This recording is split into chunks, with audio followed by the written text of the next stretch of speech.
मला असं वाटतं की कालच मी हे जाहीर केलेलं आहे की पंचनामे करून सगळ्यांना मदत केली जाईल। 14 लाख एकर जमीन जी शेतकऱ्यांची आहे तिच्यावरचे पिकं हे पावसामुळे नष्ट झालेले आहेत। आता 2 दिवसापूर्वी पाऊस पडला, काल पाऊस पडला, त्याच्या परवा पाऊस पडला, काय त्याच्या मागच्या आठवड्यात पडला। 4 दिवसामध्ये अशा प्रकारे मदत देता येत नाही। मदत द्यायची एक पद्धत असते। एनडीआरएफ मध्ये अशा प्रकारची मदत देण्याकरता पहिले त्या ठिकाणी पंचनामे करावे लागतात आणि त्या पंचनाम्यानंतरच ती मदत देता येते।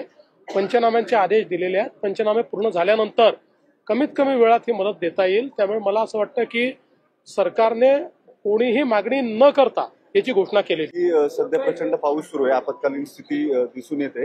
तुम्ही रिव्ह्यू घेताय आपत्कालीन कक्षाचा मुख्यमंत्री म्हणून, आता सध्याची परिस्थिती नेमकी काय? मला असं वाटतं की आता बऱ्यापैकी कंट्रोलमध्ये आलेली आहे। तरी काही भागात पाऊस अजूनही जोरात चालू आहे, काही भागात आजही रेड अलर्ट आहे।